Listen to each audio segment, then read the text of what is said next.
So, hello again, welcome in our first video update. We are very excited, the whole team is very excited about the response we've got, about how the campaign went so far. And since it was quite a bumpy ride over the last 2 years and sometime it looked that we may not made it, it's a large satisfaction for us, and there is not enough thank you I can say to you, because we are very excited and grateful for the reactions the game caused, and I hope we will not disappoint you, because we owe you a lot. So thank you very much. Another thing I would like to say is something about our future plans. During the rest of the campaign, which is about 24 days ahead of us, we plan to release several video updates like this one, where we will show you the major features of the game.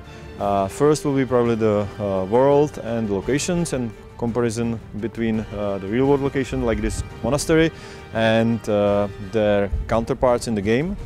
Then we plan to have a video update about combat, about horses, character customization, and probably about NPC life cycles. So I hope that you will see a lot of features that we didn't show so far. And finally, by the end of the campaign, we plan to we have a big surprise for you, I hope. So stay tuned for future updates. Another thing is that you have a lot of questions on Kickstarter campaign. You send us a lot of messages and emails. We are kind of flooded with it, so we received like 7,000 messages over Kickstarter. We have 4 people sitting and answering those messages, but it's still not enough. So I'm sorry if somebody didn't receive a response from us faster. We are doing all we can to answer as soon as possible, but to kind of make it a little bit better, we are planning, or we probably already, when you're watching this, we probably already released a big update answering most common questions you ask us. So have a look at it, and hopefully it answers most of those things that were not clear. Hello and welcome to our first video update, in which we are going to show you how we build the worlds to our game.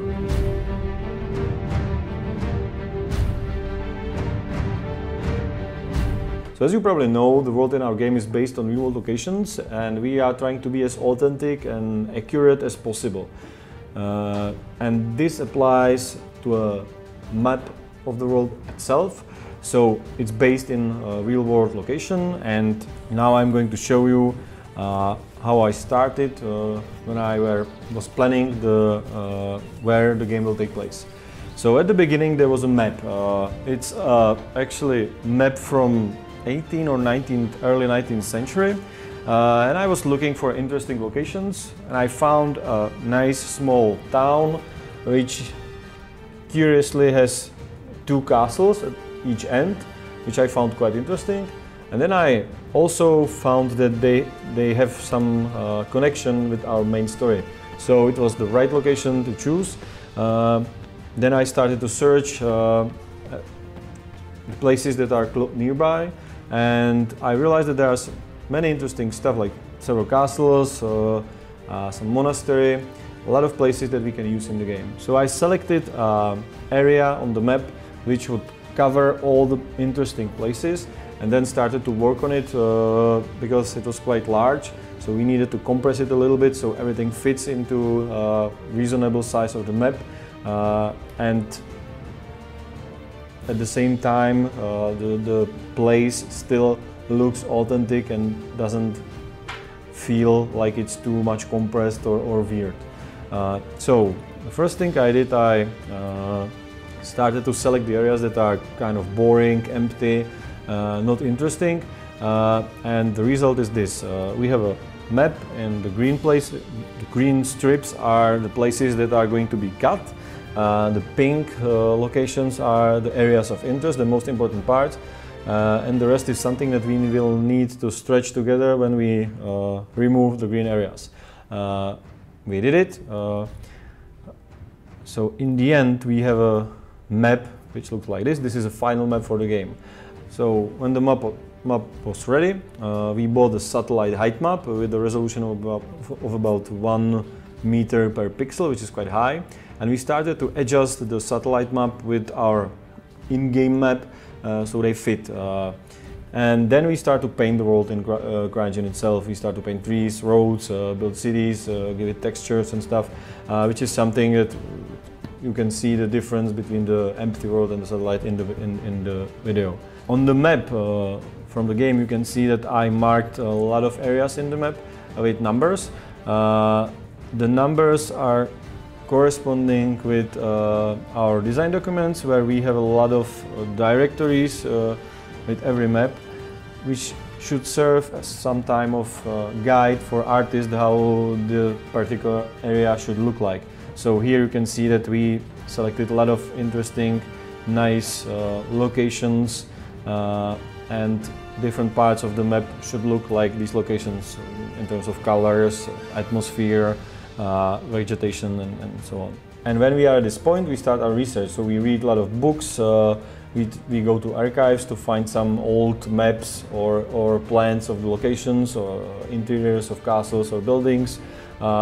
We are consulting with historians, and of course we are going to on location to take pictures of the location to shoot textures, see how it looks personally, have some impression of the scale of the area, and so on. So now let me take you outside to see how the in-game locations look in the real world.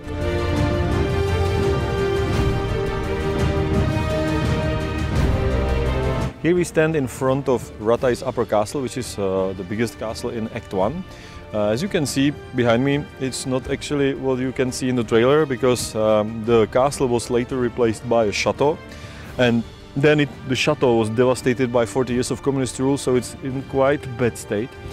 Only thing that's probably left from the 15th century already is this wall, which you can actually see in the game if you are careful. And we are standing on a bridge that was formerly crossing the big castle moat, and which is not there anymore.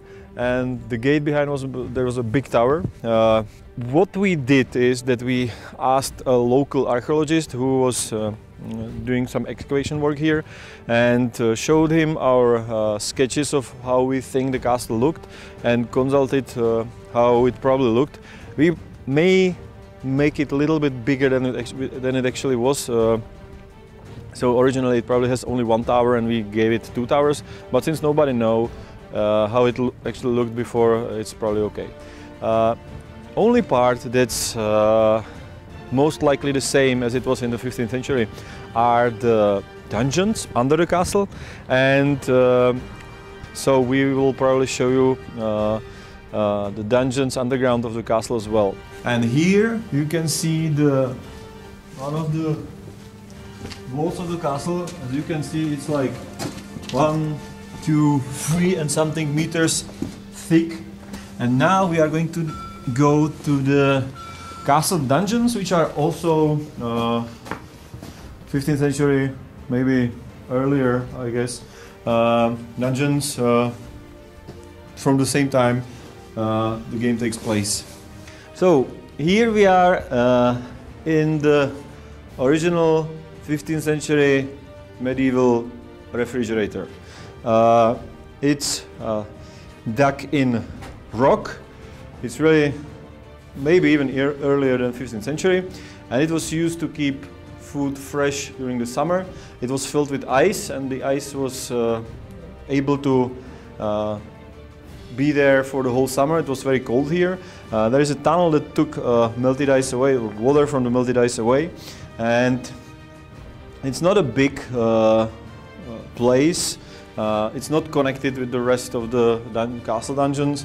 There are several others, and there is also one documented secret passage, which is in the lower castle. It was used to bring water from the nearby river or escape the castle in danger, but it's not definitely a large underground complex.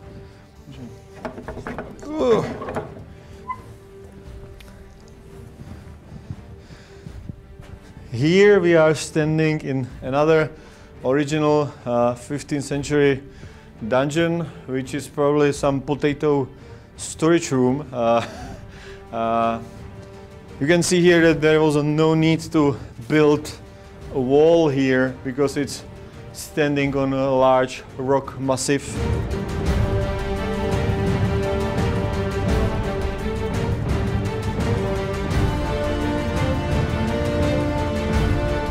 This tunnel is also very old and part of the probably former basement of the 15th century castle. This large X is there because it was used during communist era. So in case of World War III, the kids would take shelter here. Jo, tady je ještě další. Tady se koukni, Nikolaj. And another place in the tunnel. Tak tady to je teda fakt veliký. Jo, a tohle je ta zbrojnice už. Well, this is starting to be quite complex basement.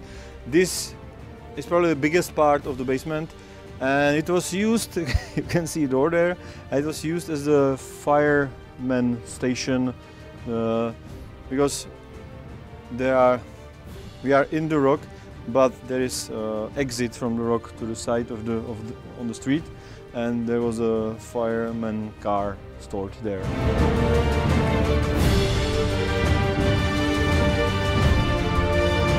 So here we are at the top of the hill where Rataj Castle stands. There was a beautiful view actually.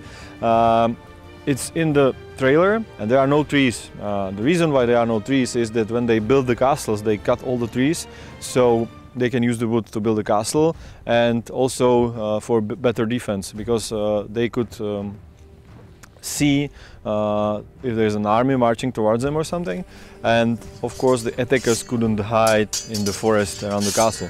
But if there were no trees, you could probably saw that the countryside below us is exactly the same as in the game. There is a Sázava river, there is a small village there that will be there, and on the left there is a place and there is a mill where part of the trail takes place. This here is one of the two town gates of Rataj.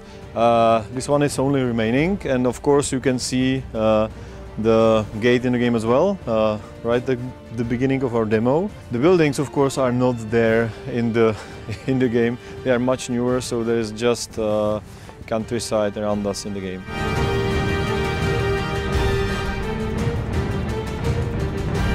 And here we stand at the Perkstein Castle, which is a lower castle in the town of Rataj, and you can see that it's most of it is the same as in the 15th century as it looks in the game.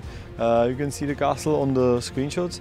The difference is that the tower was originally much higher. The stones from the tower were probably used to build some houses around.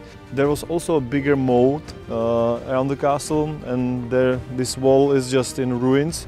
So in the game there is a much bigger wall, and there is a moat where there is a refugee camp in the moat from your former city. But you can see that the gate, the tower and the buildings behind it, we are hopefully going to see them very soon, are the same. The wooden structure there is new, it's not original.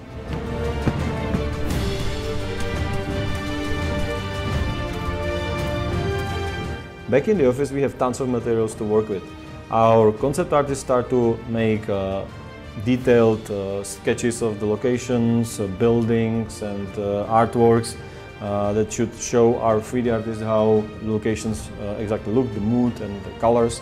And then the 3D artists start to work on it to create 3D models, and they used the pictures we took as the textures.